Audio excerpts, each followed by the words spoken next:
I would like to welcome you to the upper echelon. I want you to be honest and don't you lie. Don't you think of lying. Be for real. You're not a Bud Crawford fan. You just hate Spence, right? Hate it or love it, the underdogs on top. Fight fans worldwide, this is Upper Echelon Sports Bar, where we maintain boxing at its finest form. It's facts over feelings here. We not a boxer fan, but we are boxing fans. So that means it's non-biased, even though you think it may be no. We love all boxers because we love the sport of boxing, and we hope to progress it and get away from this false narrative that it's going in. So y'all sit back, relax, and enjoy the ride because Upper Echelon's in the building, and we gonna keep it ready.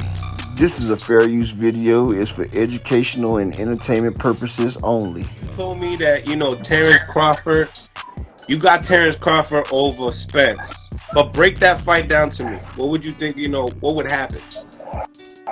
I think Terrence Crawford, he'll come on and, survey the situation first come around, like he always do, and then see the mistakes that my man makes, because he made a lot of mistakes, and then boom, by 7th round, fight's over. 7? 7 boys. Crawford takes Spence out at 7th or 8th round. Yeah. Because Spence makes a lot of mistakes. I'm gonna tell you one thing, Tony, and one thing real quick. The reason why you hate Errol Spence is because in one fight versus Mikey Garcia, he's made the equivalent that you've made in your whole career, and you fought damn near 100 fights.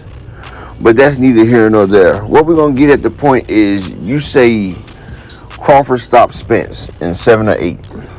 You say Crawford gonna sit back and wait, and then he gonna catch Spence in the 7 and 8. I choose to differentiate from what you're saying, and I'm explaining to you why. When you go against a pressure fighter like Spence, first off, you can't sit and fight. You can't sit and wait. Floyd Mayweather even said, when you have some fighters, you just can't sit back. You have to fight from the word go, like he did with Castilla and Maidana.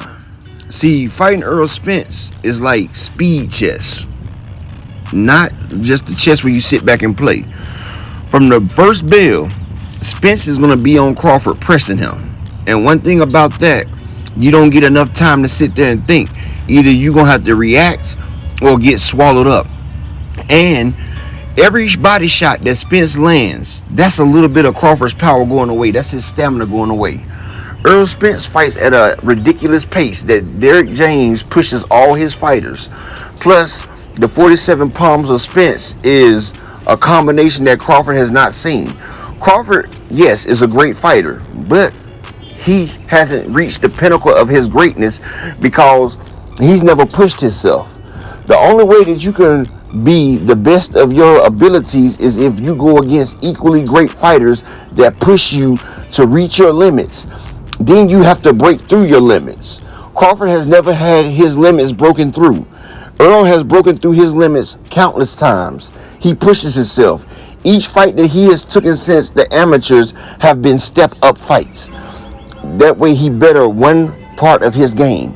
So if his jab is off, he fights a better jabber. If his inside game's off, he fights a Sean Porter to get his inside down. He fought an all-around champion in Kell Brook. He fought a defensive master counterpuncher like Danny Garcia and Mikey Garcia. He fought another all-around guy, Ugas. You may have a game plan to sit back and watch, but if he sits back and allows Spence to attack, by the 3rd or 4th round, he's going to be overwhelmed. And his body is not built to take the punishment of Spence. Spence has unbelievable power, but his power doesn't just flash knock you out. His power beats, batters, and bruises and abuses you. And it takes away your willpower. And most people know a lot of boxers don't want to fight. And Errol Spence will fight. He will beat you up. He will beat up parts of your body until you can't stand it. And that's the one best thing about Errol Spence. And then you say you win the 8th round. By the 8th round, the fight's going to been decided. And you got to realize, Crawford's never been up against this caliber. And by the 8th round, the fight's going to be took its toll because Crawford, he starts late. But if you start late, your card not going to start. Spence going to already have that thing shut down. And Crawford has a tendency to get mad. And when he gets mad, he starts to fight and throw all the skills out the window. Earl is not a fight that you want to do that with because he has too many skills. Everybody talk about the tools that's in Crawford's tool bag. Well, Earl has a tool chest with Olympic pedigree, Floyd Mayweather pedigree that hasn't been tapped yet that people don't understand. And Crawford will be overwhelmed in 8 rounds, James Toney. Yeah, man, no, listen. If this is a good fighter, he's not great. But everybody trying to make me out to be. Right. You know what I'm saying? Mm-hmm. But hey, he got to prove himself a little more. And Terrence proved he wants to world title, right? Yeah, undisputed at 40 and all that. Around a long time and has beaten everybody in the welterweight division. James Toney, I call cap. Yes, Spence is great. He's the epitome of greatness. He has beaten great fighters. His fighting record, his combined opponents' loss records is over 212 losses less than Crawford's combined losses of his former foes. Yes. Secondly, you said Crawford was undisputed. Who did he fight? Ndongo, Ricky Burns. You talking about the list of people that Crawford fought post-style. These fighters that Crawford fought are not above a C+, maybe a C+. I was about to say maybe a B, but they don't even reach a B level. He had only person that he's fought over a C+ is Showtime Sean Porter. And he caught Sean Porter after the hip surgeries from fighting Errol Spence, after barely winning to a journeyman. Need I say more? Errol Spence is also the unified 147 champion, and each of his 3 belts have came off of champions. He beat Kell Brook in his own backyard, who was considered the best welterweight at the time. He beat Showtime Sean Porter for the WBC, and he also beat Eudenis Ugas, who came off of the best win of his career over legendary 8 division champion Manny Pacquiao, which Eudenis Ugas also beat Terrence Crawford twice, and Terrence Crawford refused a rematch against him in the pros. Also, Terrence Crawford lost to Danny Garcia, who Errol Spence completely dismantled. Errol Spence has beaten future Hall of Famers like Mikey Garcia, Lamont Peterson, Kell Brooks, a Hall of Famer in his own right, Showtime Sean Porter, and now he's going against Keith Thurman. Who has Terrence Crawford beat that's in the Hall of Fame or going to the Hall of Fame? Don't tell me Julius Ndongo or Ricky Burns or Victor Postal. The closest fight that he had to a super fight was against Yuriokis Gamboa, who beat Orlando Salido that beat Vasily Lomachenko. And at that time, Gamboa was a pound-for-pound fighter at the time. But Gamboa was pound-for-pound at 126, not at 135. And he had over a year layoff. And in that fight, Terrence Crawford came in at 135, and in the fight was weighing 147 to 150. Exactly. He was a welterweight versus up-and-coming super featherweight. Plus, he got rocked by that man at 135. Yeah, but that's the toughest fight even he admits to. So you talking about he needs to show you more. No, Terrence has to show you more. And you say he's beating everybody in the welterweight division. He's fought Mean Machine, Joe Horn, or Jeff Horn, my bad. Mean Machine, Jeff Horn. He's fought a one-legged Jose Benavidez that gave him so much trouble, he took to the 12th round to stop him. And in some parts, Jose Benavidez was dominating the fight, keeping him away with the jab and hitting him with power shots. Only until his leg went out was Terrence Crawford able to take control and take the advantage of the fight. So who else? He beat Sean Porter that was coming out, one foot out of the damn sport, who was falling asleep during press conferences. He beat Kell Brook coming down to a weight that he hasn't been in 2 years with like a month notice. And he beat a washed up Amir Khan. So he hasn't beat nobody of note in the 147 division. His 147 division has actually been sublime. I mean, it's actually been circumspect, if you want to be honest. And then he ducks the biggest fight of his career against Errol the True Spence, a man who he claimed that he's been calling for years. But then you fall back. I don't understand that. But, okay, James, let's see your talking point again. Damn near. You know what I'm saying? So please show me a. And look, Terrence is a great dude. Errol Spence, I don't know one time, great dude. But as far as fight style, is I'm not a fan of it. I'm a banger, so I'm gonna stop banging ass out. Right. Hey, I trick you. I trick you into shots. And knock your ass out. That's what I do. Lights out. Lights out, baby. You already know. So, I mean, speaking upon Spence, he got a fight coming up with Keith Thurman. How's that go down? Oh, I think he'll be Keith Errol. Yeah. He boxing, but it's because number one, that man fought in 2 years, right? Am I right? He hasn't fought in 2 years, you said? Yeah. Keith Thurman hasn't fought in a year. Oh yeah. He's rusty. You know, a good opponent for him. Get him sharp.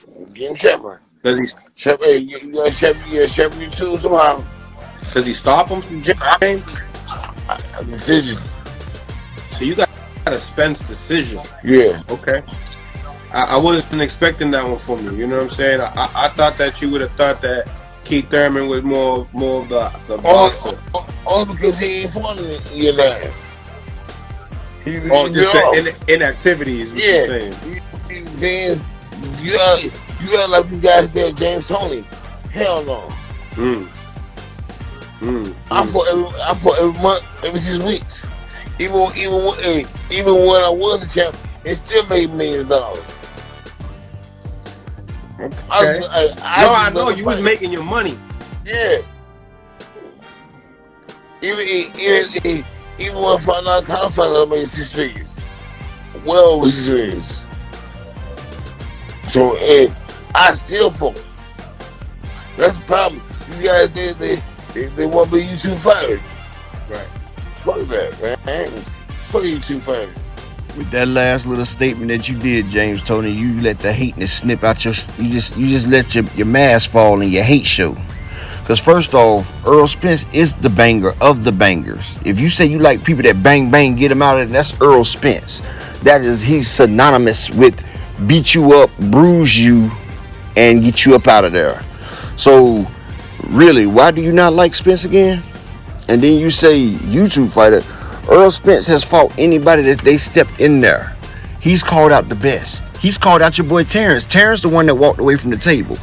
And then you talking about get him up out of there.